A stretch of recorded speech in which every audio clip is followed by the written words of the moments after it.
میں سب پڑھوں گا لیکن میں چاہتا ہوں ایک کلام وہ پڑھوں. ٹھیک ہے وہ سنیے نا ذرا, یہ بھی کلام ہونے چاہیے نا, ورنہ آپ کہو گے سارے پرانے پڑھے. مجھے الحمدللہ میں تیری سے نعمت کے تو بحث کرتا ہوں, بڑی بات نہیں کرتا. اللہ نے جو نعمت دی اس کی کرم نوازی ہے, اس کی تیری سے نعمت کو بحث کرتا ہوں کہ سینے میں بھرا ہے تیری نعتوں کا خزانہ, اور عالم میں لٹاتا ہوں کمائی تیرے در کی. تو ہمارے علماء بیٹھے ہوئے ہیں, عوام بھی بیٹھے ہوئے ہیں, لیکن جب کبھی ایسی محفل ہوتی ہے نا جس میں علماء ہی بیٹھے ہوں, تب مزہ آتا ہے نعت خوانی کا, کوئی سمجھنے والے ہوتے ہیں. جب عوام بیٹھی ہوتی ہے نا تو پھر عوام کا بھی لحاظ رکھنا پڑتا ہے, اس لیے وہ کلام بھی پڑھتے ہیں جو آسان سے ہوں. ٹھیک ہے, اس کلام کو سنیے گا, میں کوشش کروں گا کم بولوں. اب دیکھیے شاعر نے کیا بات کی ہے. بولنا اس وقت پڑتا ہے کہ جب آپ اس کی گہرائی میں جاتے نہیں ہو. میں ہلکا کلام نہیں پڑھتا کبھی بھی, الحمدللہ. غیر معیاری کلام میں نہیں پڑھتا. میں کلام وہی پسند کرتا ہوں جو معیار کا ہو اور جس کے اندر کچھ ہو. ٹھیک ہے, اب اس کلام کو سنیے گا. یہ شاعر نے کیا بات کی ہے. قلعوں مدینے کی تجلی سے لگائے ہوئے ہیں,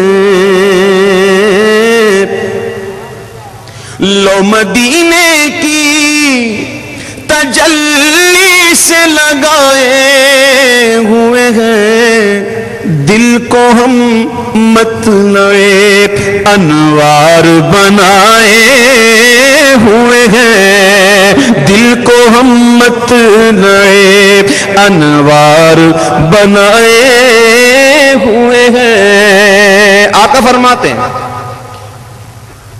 میرے صحابہ ستاروں کی مانند ہیں, کسی ایک کی بھی پیروی کرو گے ہدایت پا جاؤ گے. میری آل کشتی نوح کی مانند ہے, جو اس میں سوار ہو گیا وہ پار لگ گیا. اور جب کشتی میں سفر کرتے ہیں نا تو راستہ تاروں سے معلوم کرتے ہیں. آقا نے کتنی پیاری مثال دی ہے.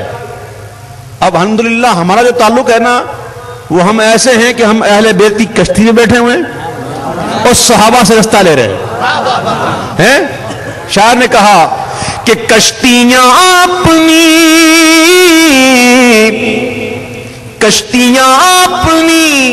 کنارے سے لگائے ہوئے ہیں, کیا وہ ڈوبے جو محمد کے ترائے ہوئے ہیں, کیا وہ ڈوبے جو محمد کے ترائے ہوئے ہیں. مدینہ مدینہ مدینہ مدینہ, مدینہ سے پیار کرتے ہیں الحمدللہ. آپ کو پتا ہے مدینہ ہے کیا؟ چلو میں آپ کو ایک واقعہ سنا تو مختصر. حضرت علامہ یوسف نبہانی رحمۃ اللہ تعالی علیہ, جو اعلی حضرت کے ہم اثر رہے, علامہ یوسف نبہانی, ان کے بارے میں آتا ہے جب کبھی مدینہ شریف حاضری ہوتی تو باہر ہی کھڑے ہو جاتے, اندر نہ جاتے, باہر کھڑے ہو کر حاضری دیتے. کسی نے عرض کی حضور اندر جائیے, اتنا دور سے آئے باہر کھڑے, اندر جائیے, اندر جا کے حاضری دیں. آپ فرماتے ہو بھائی کتے کا کام گھر کے اندر نہیں باہر ہوتا ہے. اللہ اکبر, کتے کا کام گھر کے اندر نہیں باہر ہوتا ہے. اب شاعر نے کیا کہا کہ شرم عصیوں سے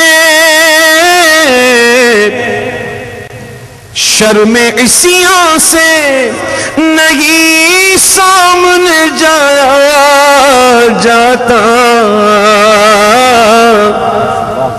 شرم عصیوں سے نہیں سامنے جایا جاتا. یہ بھی کیا کم ہے تیرے شہر میں آئے ہوئے ہیں, یہ بھی کیا کم ہے تیرے شہر میں آئے ہوئے ہیں. شرم سیاہ سے نہیں سامنے جایا جاتا، یہ بھی کیا کم ہے تیرے شہر میں آئے ہوئے گئے۔ اور شعر سنیے گا، کہتے ہیں کہ ایک جھلک آج دکھا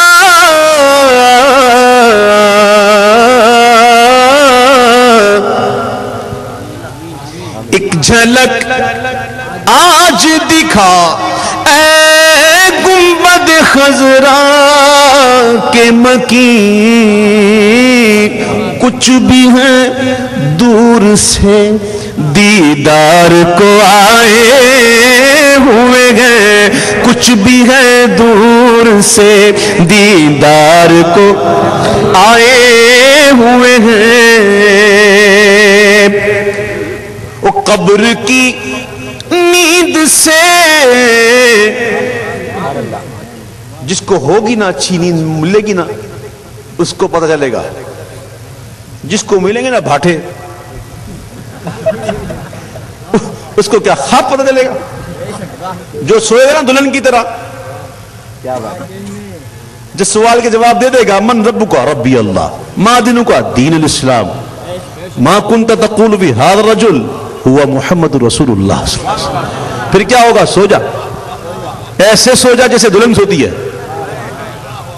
دلہن سوتی ہے، یہ کہتے ہیں تم لوگ مزاروں پہ جاتے ہو، وہ تو سوئے ہوئے ہیں۔ ہم نے کہا سوئے ہوئے ہیں لیکن دلہن کی طرح سوئے ہوئے ہیں۔ اور دلہن کبھی سوتی ہے؟ دلہن سوتی ہے جاگتی ہے؟ دلہن تو محبوب کا انتظار کرتی ہے، محبوب کا انتظار کرتی ہے۔ تم کنوارے ہو، تم کو معلوم ہی نہیں، تم کو معلوم ہی نہیں ہے۔ دلہن کی طرح سو جا، ارشاد ہوگا۔ وہ نیند کیسی نیند ہوگی حضرت، وہ نیند کیسی نیند ہوگی؟ شاعر کہتا ہے کہ قبر کی نیند سے اٹھنا کوئی آسان نہ تھا، ہم تو محشر میں انہیں دیکھنے آئے ہوئے ہیں، ہم تو محشر میں انہیں دیکھنے آئے۔ قبر کی نیند سے اٹھنا کوئی آسان نہ تھا، ہم تو محشر میں انہیں دیکھنے آئے ہوئے ہیں، ہم تو محشر میں انہیں دیکھنے۔ ماشاءاللہ۔ اب یہ شعر ذرا سنیے گا، یہ شعر سنیے گا، بہت خوبصورت شعر ہے۔ کہتا ہے شاعر کہ نام آتے ہی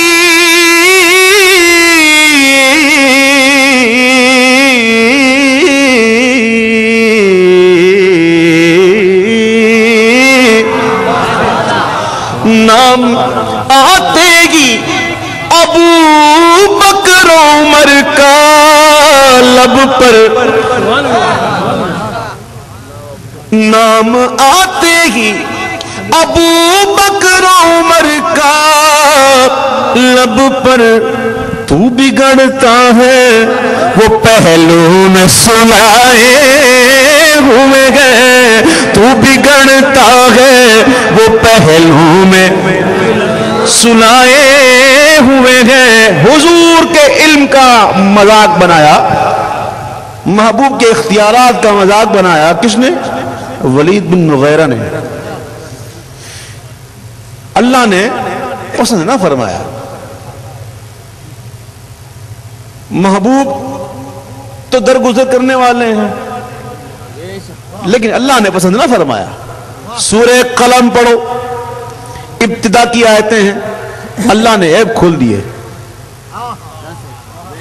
سارے عیب کھول، 10 عیب، کتنے؟ 10 عیب بیان کر دیے اللہ نے۔ 9 ادھر ہی سنتا رہا، سن کر کہا ہاں ہاں ہے تو صحیح، ہاں جھوٹا تو ہوں، بد زبان بھی ہوں، جو بتا رہے ہیں حضور وہی ہوں، یہ آخری 10واں جو ہے نا ماں سے پوچھتا ہوں، اس کی اصل میں خطا ہے. یہ ولد الزنا ہے, یہ حرامی ہے. اللہ نے بتا دیا. جب تک خاموش تھا ایپ چھپے ہوئے تھے. جب محبوب کی شان میں بکواس کی تو کیا ہوا؟ کھل گئے. اور جا کے ماں کو پوچھتا ہے, ماں یہ 9 ایپ تو مجھ میں ہے, 10واں تو بچا, یہ صحیح ہے کہ نہیں؟ ماں بولتی ہے جو ماں سے ایسے گفتگو کرے گا وہ حرامی نہیں تو کیا حلالی ہوگا؟ جو ماں سے ایسی بات کرے وہ حرامی ہے تو کیا حلالی ہوگا؟ تو حرامی ہے, ایک چرواہے کی اولاد ہے. کھول گئے, ایپ کھول دیے. کب؟ جب حضور کی شان میں گستاخی ہوئی. کیا بات ہے. او سنو, جہاں تک آواز جاتی ہے سنو. حاضر و ناظر نور بشر غیب کو چھوڑ شکر کر وہ تیرے عیبوں کو چھپائے ہوئے گئے. شکر کر وہ تیرے عیبوں کو چھپائے. حاضر و ناظر نور بشر غیب کو چھوڑ شکر کر وہ تیرے عیبوں کو چھپائے ہوئے ہیں. شکر کر وہ تیرے عیبوں کو چھپائے ہوئے ہیں.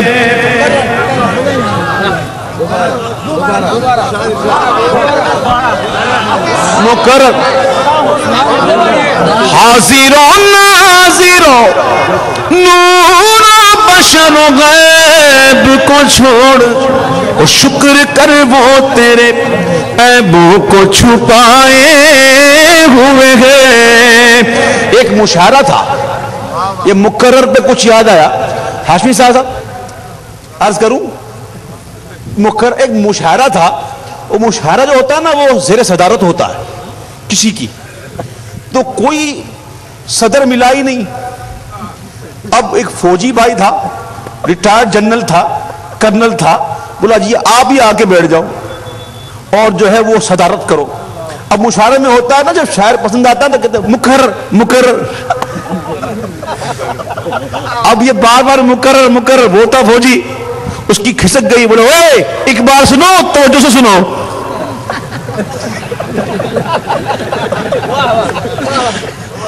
ایک بار سنو, توجہ سے سنو. میں آپ کے لیے نہیں کہہ رہا ہوں, وقت نہیں ورنہ میں اس کو ووٹ پڑھتا, اس پر گرا لگاتا, لیکن ٹائم نہیں ہے. اس کلام کا مقطع کہ کیوں نہ پلہ تیرے اعمال کا بھاری ہو نصیر, کیوں نہ پلہ تیرے اعمال کا بھاری ہو نصیر. اب تو میزان پہ سرکار بھی آئے ہوئے گئے. اب تو میزان پہ سرکار بھی آئے ہوئے ہیں.